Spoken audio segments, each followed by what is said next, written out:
नमस्कार दोस्तों, स्वागत है आप सभी का हमारे जी नौकरी यूट्यूब चैनल पर। दोस्तों इस वीडियो में हम बात करेंगे आर्थिकी 2022 से 23। Very very important video, complete video को अंत तक जरूर देखें। तो चलिए स्टार्ट कर लेते हैं पहले क्वेश्चन के साथ। पहला क्वेश्चन है दोस्तों, अप्रैल 2022 में चर्चित M15 पेट्रोल को किसने प्रारंभ किया? तो दोस्तों ये किया इंडियन ऑयल कॉरपोरेशन ने या IOCL ने। ये आपको ध्यान में रखना है दोस्तों, पूछा जा सकता है M15 का संबंध किससे है? तो बेसिकली पेट्रोल से है। तो इसमें क्या किया जाएगा? इसमें दोस्तों 85% करीब पेट्रोल होगा, 15% इसमें मेथनॉल मिक्स किया जाएगा। इसे हम M15, एम से हो गया दोस्तों मेथनॉल, जो कि कितना होगा 15%। M15 किसके द्वारा लॉन्च किया गया? IOCL के द्वारा। कहाँ लॉन्च किया गया? असम के तिनसुकिया डिस्ट्रिक्ट में। ये आपको ध्यान में रखना है। बेसिकली मेथनॉल ब्लेंडेड पेट्रोल है दोस्तों, जिसमें मेथनॉल की मिक्सिंग की जाएगी पेट्रोल के साथ। ये आपको ध्यान में रखना है दोस्तों। अगले क्वेश्चन पे चलते हैं दोस्तों। अगर आप पहली बार हमारे जी नौकरी यूट्यूब चैनल पर नए हैं, चैनल को ज़रूर सब्सक्राइब कर लें, साथ के साथ बेल आइकन ज़रूर क्लिक करें, जिससे कि हमारी वीडियो की रेगुलर नोटिफिकेशन आपको प्राप्त हो सके। वीडियो पसंद आ रही है, लाइक शेयर और अपने वैल्यूएबल कमेंट ज़रूर करते रहिए दोस्तों।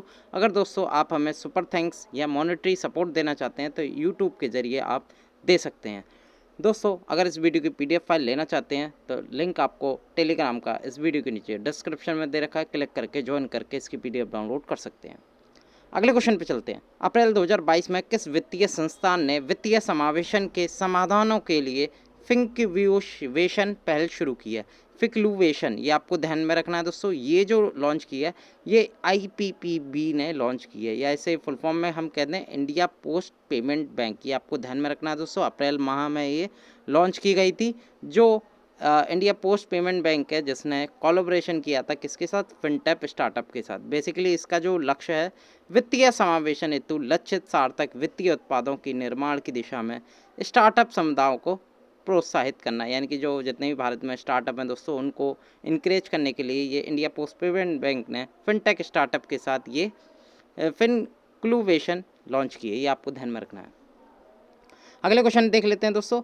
मई 2020 में फोर्स द्वारा जारी विश्व के 10 उच्चतम भुगतान पाने वाले एथलीटों की सूची में वर्ष 2022 में किस खिलाड़ी को शीर्ष स्थान मिला है? दोस्तों मई में एक लिस्ट जारी की गई थी, इसमें लियोनेल मेसी ने टॉप किया है। ये आपको ध्यान में रखना है। इनकी जो संपत्ति बताई गई है $130 मिलियन के करीब बताई गई है। अगला क्वेश्चन देख लेते हैं। अगला क्वेश्चन है दोस्तों, अगला क्वेश्चन है मई 2022 को भारतीय रिजर्व बैंक ने नीतिगत रेपो दर में कितने आधार अंकों की बढ़ोतरी की है? तो दोस्तों काफ़ी चर्चा में रही थी RBI पॉलिसी। तो दोस्तों इसमें जो बढ़त की ली है वो 40 आधार अंकों की, यानी कि जो बेस यूनिट होता है, बेसल जो पॉइंट होते हैं दोस्तों, उनकी बढ़ोतरी की है। ये मई 2022 में दोस्तों RBI ने जो रेपो दर होती है उस पर 40 आधार अंकों की वृद्धि दर्ज की थी। आपको ध्यान में रखना। अगर मैं रेपो रेट की बात करूं, करंटली जो भारत में रेपो रेट है RBI जो निर्धारित करती है दोस्तों 4.40% तय की गई है, जो कि तत्काल प्रभाव से ये लागू भी हो गई है। ये आपको ध्यान में रखना है दोस्तों। रेपो रेट का क्या मतलब है? रेपो रेट RBI को, जो कमर्शियल बैंक होती है, उनको उधार देती है। ये आपको ध्यान में रखना है दोस्तों।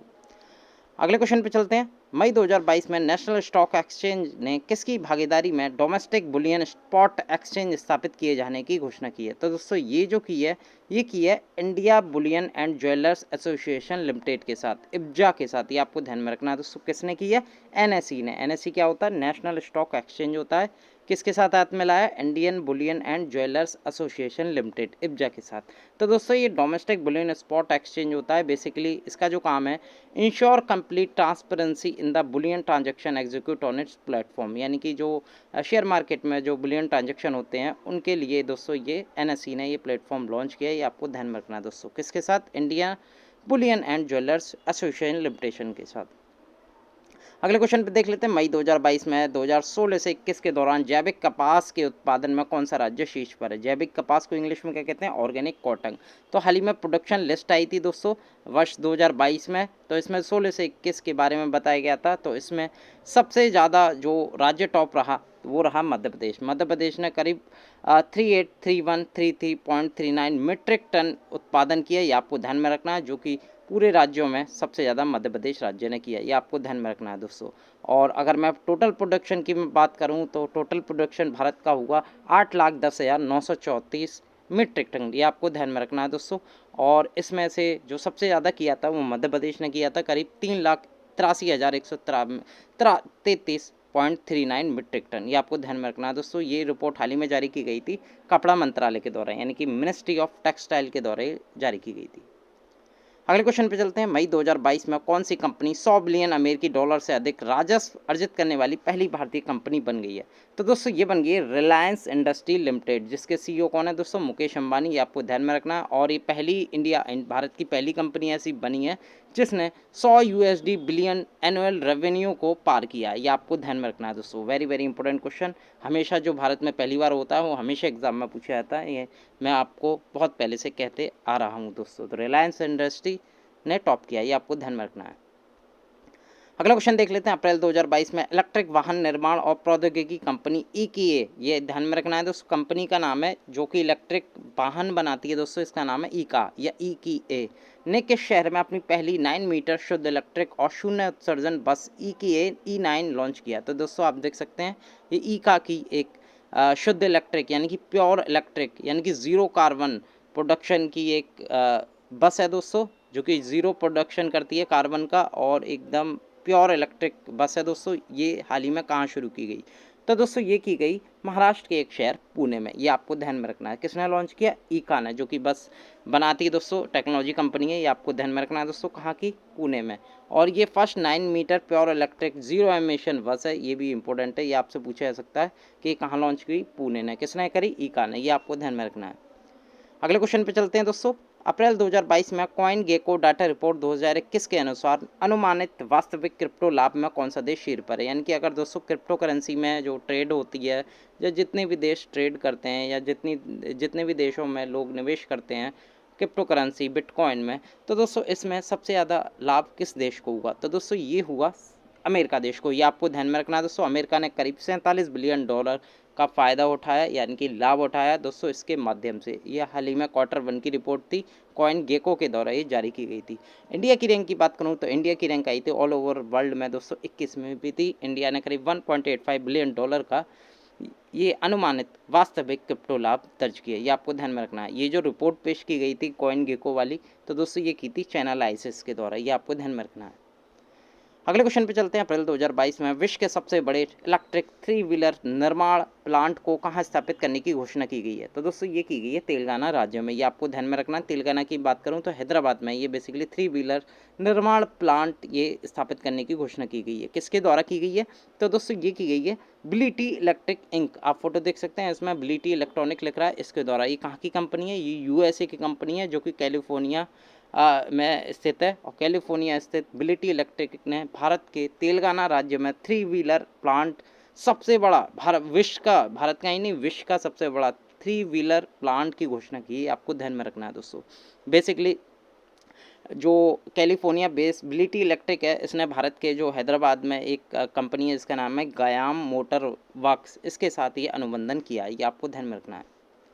अगले क्वेश्चन पे चलते हैं। मई 2022 में फार्मा रिपोर्ट के अनुसार भारत ने किस देश को सर्वाधिक फार्मा उत्पाद निर्यात किया है? तो दोस्तों अगर मैं बात करूं सबसे शीर्ष फार्मा निर्यात में कौन कौन से देश हैं, तो इंडिया ने सबसे ज़्यादा किया अमेरिका देश को। ये आपको ध्यान में रखना। अमेरिका के बाद आया ब्रिटेन, फिर आया दक्षिण अफ्रीका, फिर रूस, फिर नाइजीरिया। लेकिन टॉप्ड कंट्री पूछी जाती हैं तो सबसे ज़्यादा जो निर्यात किया है फार्मा का, फार्माटिकल जो सेक्टर होता है उसका जो निर्यात किया गया है वो सबसे ज़्यादा अमेरिका देश को किया गया है। ये आपको ध्यान में रखना है। अगर मैं टोटल एक्सपोर्ट की बात करूँ तो वर्ष 2021 से 22 में जो वित्त वर्ष था उसमें कितना करोड़ रुपए की वृद्धि हुई है या कितना करोड़ रुपए का मुनाफा हुआ फार्मा सेक्टर में? तो दोस्तों ये हुआ 1,83,422 करोड़ रुपए का, यानी कि 103% की वृद्धि हुई है। तो दोस्तों 2013 से 14 की बात करूं तो करीब 90,415 करोड़ का निर्यात हुआ था और इसमें 103% की वृद्धि हुई है दोस्तों एक्सपोर्ट में, जो कि अब जाके 1,83,422 हो गई है। कुल मिला के 103% की वृद्धि हुई है, जिसमें सबसे ज़्यादा जो एक्सपोर्ट किया फार्मा का वो अमेरिका देश में किया गया है।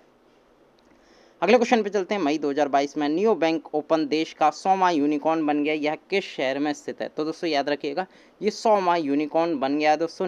कौन बना है? Neo bank. ये आपको ध्यान में रखना है। और बेसिकली ये जो स्थित है ये कर्नाटक की राजधानी बेंगलुरु में स्थित है। ये आपको ध्यान में रखना है दोस्तों। अगर मैं यूनिकॉर्न की मैं बात करूँ तो दोस्तों कंपनी होती हैं, इन्हें यूनिकॉर्न की लिस्ट बनाई जाती है दोस्तों। तो 100वां यूनिकॉर्न हाल ही में किसे दिया गया? नियो बैंक ओपन को। ये आपको ध्यान में रखना है। और विश्व में बात करूं तो यूनिकॉर्न का दर्जा प्राप्त कंपनियों की संख्या के मामले में भारत जो है वो तीसरे स्थान पे, ये आपको ध्यान में रखना है। यानी कि पहले पे अमेरिका, दूसरे पे चाइना और तीसरे पे इंडिया, ये भी आपको ध्यान में रखना है। अगले क्वेश्चन की बात करूं, जून 2022 में निर्मला सीतारमण ने किस क्षेत्र के लिए एस 5.0 सामान्य सुधार एजेंडा लॉन्च किया? तो दोस्तों एस ये कॉमन रिफॉर्म एजेंडा है दोस्तों, बेसिकली सुधार करने योग्य है। किसके लिए, किस में सुधार होगा? तो दोस्तों ये होगा पीएसयू बैंक में, यानी कि पब्लिक सेक्टर अंडरटेकिंग जो बैंक है जितनी भी, जैसे पंजाब नेशनल बैंक, ये जितनी भी पीएसयू बैंक है दोस्तों, इनका अंडरटेकिंग में दोस्तों एक रिफॉर्म एजेंडा निकाला गया जिसका नाम है एस 5.0। ये आपको ध्यान में रखना है दोस्तों। किसने लॉन्च किया? ये निर्मला सीतारमण में, जो कि भारत की वित्त मंत्री हैं। और बेसिकली एस नेक्स्ट एक तरह का कार्यक्रम है, रिफॉर्म कार्यक्रम है दोस्तों। ये जो एस 5.0 सामान्य सुधार एजेंडा है, इससे सार्वजनिक क्षेत्र के बैंकों के लिए डिजाइन किया गया है, जो कि सार्वजनिक क्षेत्र के बैंकों में विभिन्न क्षेत्रों में सुधार को प्रेरित करना है। तो दोस्तों पीएसयू बैंक के लॉन्च किया है क्या? एस 5.0 सामान्य सुधार एजेंडा। किसने लॉन्च किया? निर्मला सीतारमण ने। अगले क्वेश्चन पे देख लेते हैं, जून 2022 में भारत का पहला क्रिप्टो इंडेक्स भारतीय रुपए में लॉन्च किस इंडेक्स को किया गया? यानी कि दोस्तों जो क्रिप्टो इंडेक्स है वो पहले डॉलर में चलता था दोस्तों, करेंसी में चलता था, और लेकिन अब जो किया है ये भारतीय रुपए में पहली बार लॉन्च किया है इंडेक्स क्रिप्टो करेंसी का। ये आपको ध्यान में रखना है दोस्तों। किसने किया है ये आपको ध्यान में रखना है। तो दोस्तों ये जो किया है ये कॉइन स्विच के द्वारा ये लॉन्च किया गया। कॉइन स्विच के पर आपने इसका ऐड भी देखा होगा।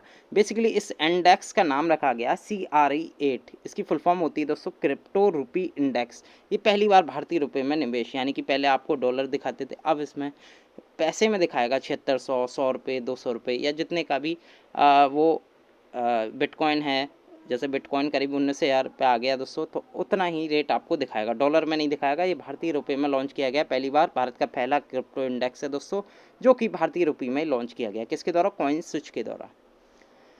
अगला क्वेश्चन देख लेते हैं दोस्तों। अगला क्वेश्चन है, जून 2022 में चीन को पछाड़कर वित्तीय वर्ष 2021-22 में भारत का सबसे बड़ा व्यापारिक भागीदार यानी कि ट्रेडिंग पार्टनर कौन बन गया? ये आपको ध्यान में रखना है। तो दोस्तों भारत का सबसे बड़ा लार्जेस्ट ट्रेडिंग पार्टनर फिजिकल, यानी कि फिजिकल ईयर 2022 में कौन बन गया है? तो दोस्तों ये बन गया अमेरिका। ये आपको ध्यान में रखना है। अमेरिका ने किस देश को पछाड़ दिया? चीन को, चाइना को। ये आपको ध्यान में रखना है दोस्तों।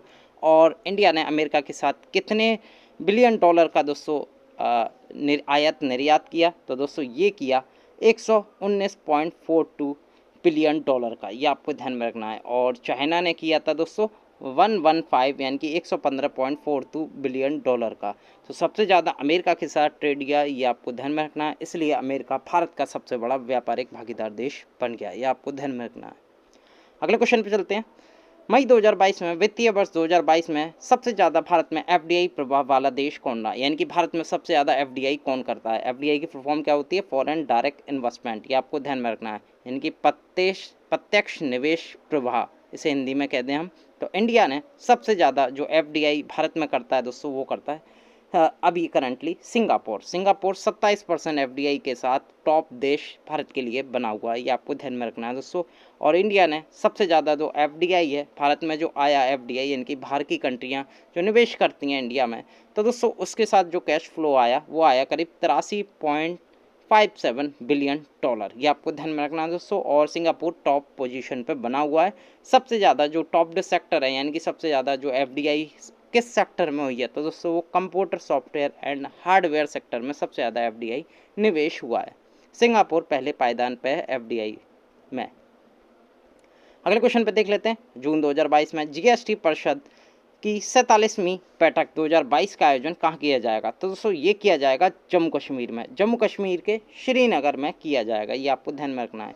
ये गुड्स एंड सर्विस टैक्स की काउंसिल की मीटिंग है। कौन सी मीटिंग है? 47वीं मीटिंग है। ये आपको ध्यान में रखना है। इसे चेयर, इसकी अध्यक्षता कौन करेगा? भारत की जो वित्त मंत्री हैं वही इसकी अध्यक्षता करेंगे, यानी कि निर्मला सीतारमण के द्वारा इसकी अध्यक्षता की जाएगी। अगले क्वेश्चन पे देख लेते हैं। मई 2022 में भारत ने किस देश को ईंधन खरीदने में मदद करने के लिए अतिरिक्त 500 मिलियन डॉलर की वित्तीय सहायता प्रदान की है? तो दोस्तों ये जो की है ये श्रीलंका, यानी कि अतिरिक्त श्रीलंका 500 मिलियन डॉलर को भारत जो है 500 मिलियन डॉलर की वित्तीय सहायता कैसे देगा? श्रीलंका को। श्रीलंका जो कि आर्थिक संकट से जूझ रहा है दोस्तों, उसके लिए भारत मदद कर रहा है। किसके लिए? ईंधन खरीदने के लिए। ये आपको ध्यान में रखना है दोस्तों।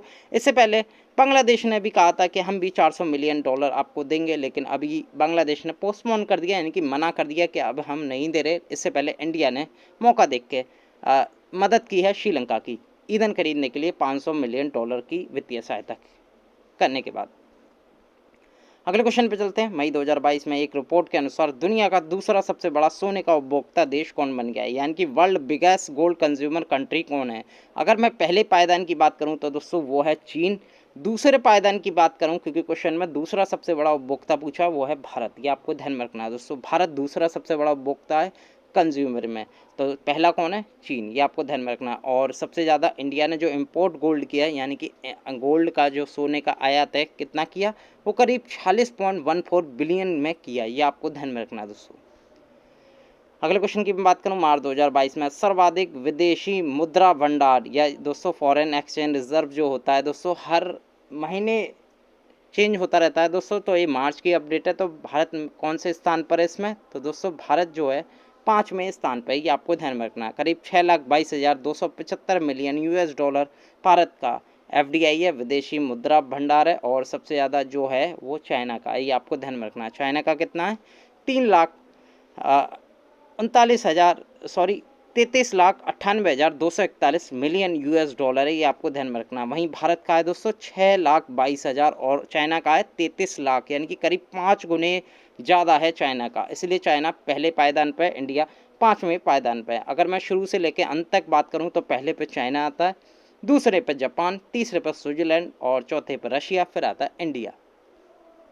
अगले क्वेश्चन की मैं बात करूं, उत्तर प्रदेश के किस जिले में देश के पहले इंटेलिजेंट सिस्टम ट्रांसपोर्ट का अनावरण किया है? तो दोस्तों ये किया गया गाजियाबाद। गाजियाबाद कहाँ पड़ता है? उत्तर प्रदेश का एक जिला है गाजियाबाद। ये आपको ध्यान में रखना है। और भारत के हाईवे मिनिस्टर कौन है? नितिन गडकरी। उनके द्वारा दोस्तों ये भारत का पहला intelligent transport system on eastern peripheral express way पर लॉन्च किया गया। ये आपको ध्यान में रखना है दोस्तों। बेसिकली ये डासना गाजियाबाद में 6 लेन ईस्टर्न पेरीफेरल एक्सप्रेस वे पर लॉन्च किया गया है। बेसिकली इसमें इंटेलिजेंट ट्रांसपोर्ट सिस्टम में क्या होगा, जैसे कहीं रोड एक्सीडेंट हो जाते हैं या कुछ हो जाते हैं तो दोस्तों कैमरे और सेंसर की मदद से उसको सूचित किया जा सकता है और घटना स्थल पर तुरंत ही दोस्तों एम्बुलेंस या कोई भी जितनी ज़रूरत है दोस्तों उसका यूज़ किया जा सकता है। यानी कि जो अत्यधिक सुविधाओं से ये सड़क यूज़ की जाएगी और यानी कि कैमरे सेंसर जितने भी हैं उसमें ये लगाया जाएगा। तो दोस्तों इसे हम कहते हैं इंटेलिजेंट ट्रांसपोर्ट सिस्टम। ये आपको ध्यान में रखना है दोस्तों।